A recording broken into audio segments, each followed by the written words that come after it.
with the fanciest wine list and the prettiest people in town to come there Saturday night. But the rest of the week, no one's shopping there, eating there, because people don't go out to fancy French restaurants except on Saturday night. I'd probably make a lot more money if I owned the busiest pizzeria in town, right? People eating pizza all 7 nights, lunch and dinner, all around the clock.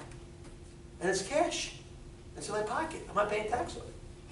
You know? So the point of it is, you know, you might be able to make money here, but I think you got to really check your market out. So we're going to dig into that.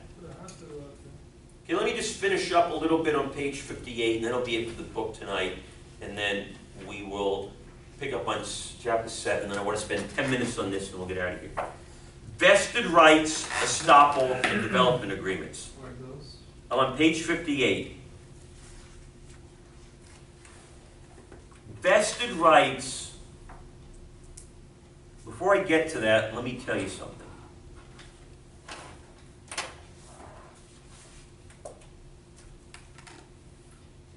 A zoning analysis like this from 2011 is kind of like your AIDS test from 2011.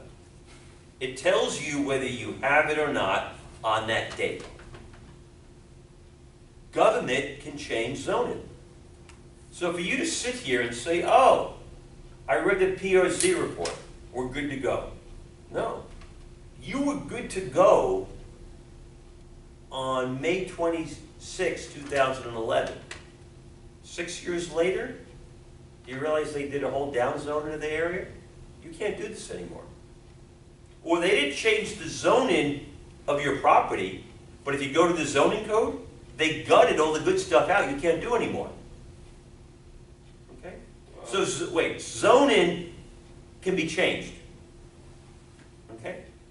You don't have vested rights to zoning. Just like I said to you, my Behemore Hotel, 15 stories, then they downzoned it to 12. So if I want to do a second phase, I can't do it at 15, it has to be 12, unless I do a PUD.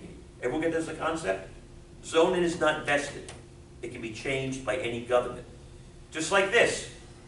President Obama said we're all going to go to the left. President Trump gets in, he can undo what a former president did. We're going to the right. Same thing. Governments can change the rules unless you have vested rights. And the way you get vested rights is, one, you might enter into a developer agreement with the city, which is not contract zoning, but it's an agreement done by statute that says, government, you give me this rezoning, it runs with the land for 25 years, and in exchange for that, I'll build a community park, I'll do this project, I'll do a community center, I'll do these roadway improvements, and I'll pay these fees. So then it's vested. So if the zoning changes, it still won't affect it. Can't change for your property. It won't change it's for vested. yours, but it'll change for everybody yeah, else around. You have vested rights. It's like, thank you, God. Another way to get vested rights is government approves your project. You don't have a developer's agreement, but you start construction. You've cleared the land. You've ordered the rebar. They're ready to pour the concrete. There gets to be a point when government says it's not fair for them to change the zoning. And that could either be vested rights, or it's probably more the word estoppel. Estoppel is the same concept, but it's really, you don't have the legal vested rights of developers agreement, but the government is, quote, estopped from changing it because they relied upon what you did. It's more than just, what's my zone and I sat back and did nothing. I got my project approved, I did my rezoning, I did a site plan, I did the plat, I spent money in reliance on what you've done. It gets to be a point where government can't pull the rug out anymore. So what if you have vested rights, let's say for 25 years, and 15 years into it, hurricane comes, knocks over your building, do you still have those same Most likely, rights? most likely. But your goal is to try to cut a deal with the government. Try to get to a developer's agreement. Government does A, B, and C. Developer does X, Y, and Z. Runs with the land. We record it in the public record, so you know what the deal is. And then, this is what happens. Just like in Asheville. 10 years ago, Asheville needed some economic boost. So when a developer said, can I build a hotel? You want to build a hotel in our town? Yes. 7-0 and 4. Another developer. You want to build another hotel? 7-0 in favor of it. Until the political thing swung, now it's 7-0 against. So the goal is you try to get your rights vested whenever you can. So you can understand why I love the concept of a developer's right or vested rights. Because elections have consequences. Okay? Look all the things President Obama did the last week in office. People he commuted sentences, what have you. Because he knew the new guy's coming in, so I gotta do it now. Elections have consequences. And the thing about it is, municipal elections sometimes are every 2 years because they stagger them.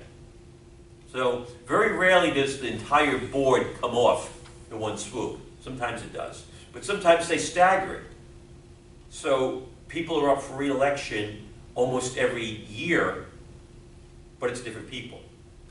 So the goal is for you to try to get vested rights. So in order to get the vested rights, you got to put a development agreement with the... If you can. Or you have to take action on behalf of the approvals and reliance. Okay, we're not going to do chapter 7 because I want to spend a little bit of time on the staff report before we go home.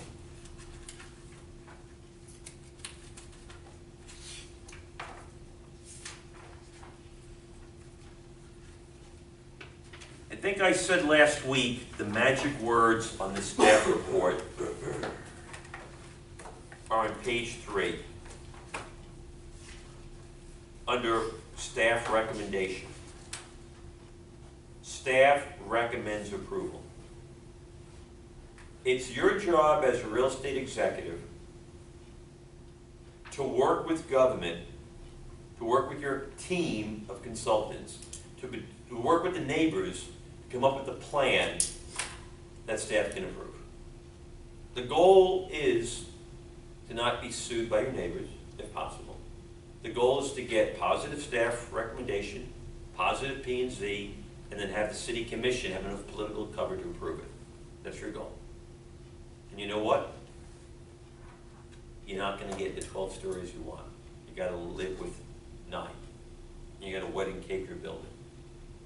Can you leave on the table $1.3 million of paper profit in order to get 7? It would have been better to get 8.3, but you want 7 now when you want to go fight it in a courtroom. And one of the magic words we learned today, are you going to win or not? It depends.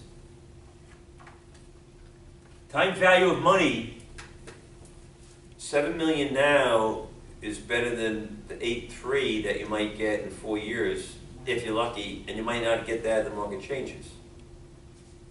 That's why it all comes together. Your pro forma, your market study, your land use stuff, you got to get it at the right time. So this is a staff report. Any deal that you do, either once been done, go read it, or you're going to be starting a new deal and you help create it. So for your project you're going to present, maybe there's a staff report out there. There should be. In your case, if you choose to do the golf course, you're not going to have a staff report yet for the new proposal, but at least you would go back to what the staff report was and what was done in the first place. But my goal is for all of you to get comfortable that this is what governments do. And what government does is very simple. If you have this staff report, and if you go to like page 4 for a moment, they're talking about a parking reduction. Parking and access management. It says pursuant to section blank blank blank of the Seminole County Land Development Codes. The code requires 1.2 5 parking spaces per bedroom. They did a parking study with their professional that shows they really only need 0.76, but they want to give a little bit more than that at 1.03. So they're asking for a parking reduction. But this is what's going on. You as the real estate executive aren't asking for it because you'd like it, because you know the mayor, and it'll save you some money. You're going to hire a professional engineer to do the analysis to support it. Because remember, you got to get everything on the record. Substantial competent evidence.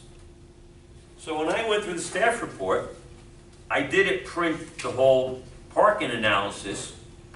I printed the executive summary, where the professional traffic engineer says it's good.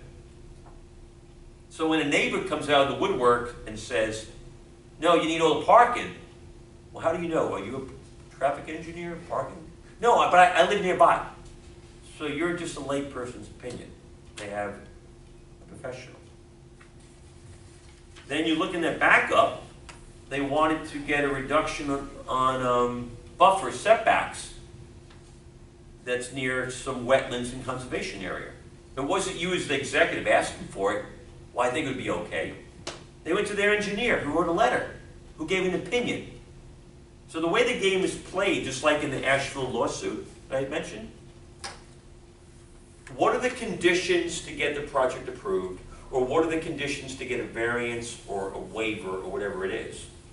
You better put a team together to help you get that and get it in the record, so when it ends up in a courtroom, the judge has it there to look at. Now, what I want to talk about next week is the following. Now, I don't want to spend too much time on the litigation portion, but eventually what I want you to do, the staff report had with it addendum 4, the developer's agreement. See this thing called the developer's commitment agreement?